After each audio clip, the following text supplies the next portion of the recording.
உங்களிடம் ஒரு நிமிடம். இந்த உங்களிடம் ஒரு நிமிடத்துல பாருங்களேன். அந்த காலத்துல 1964ல எடுத்த படம் படகொட்டின்னு சொல்லலாம். அந்த படம் வந்து ரொம்ப அருமையான படம். மீனவர்களுக்காக வந்து எடுத்த படம். மீனவர்களுக்காக எடுத்த படம் வந்து அந்த காலத்துல இருந்த மீனவர்கள் சிரமப்பட்டு தானுங்க இருக்காங்க. இப்பவும் சிரமப்படுறாங்க. இருந்தாலும் வாழ்க்கைங்கிற வாழ்க்கை வந்து இன்றைக்கா நாளைக்கா என்ற ஒரு முழு ஆழக்கடலில் போய் வந்து மீனவர்கள் மீனை பிடிச்சிட்டு வந்து வாழ்க்கை நடத்துகிறாங்க பாருங்கள். இவ்வளவு சிரமமான காரியங்கள்.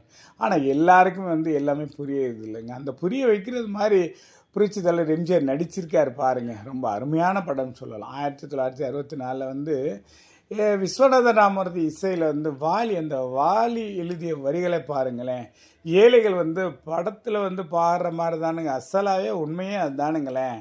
ஒரு ஜன் வயிற்றுக்காக இவ்வளவு சிரமப்பட வேண்டியதாக இருக்குன்னு சொல்கிற வரிகள் வந்து தரைமேல் பிறக்க வைத்தான் வரிகள் வந்து கொடுத்ததெல்லாம் கொடுத்த அந்த வரிகளை பாருங்களேன். அந்த பாடல் வரிகளை வந்து மனிதனுக்காக வந்து இறைவன் படைத்த படிப்பு எல்லாருக்காக தானுங்க, தனிப்பட்ட நபருக்காக படிக்கவே இல்லைன்னு சொல்லி சொல்கிற வரிகள் ரொம்ப அற்புதமான வரிகள். 2 குப்பத்தை வந்து ஒன்றா இணைக்கிறதுக்காக ஏரியா விட்டு ஏரியா வந்து எல்லா ஏரியாவிலும் சண்டை தானுங்க இருக்குது. ஆனால் சேர்த்து வைக்கிறதுக்கு ரொம்ப சிரமம் தானுங்க.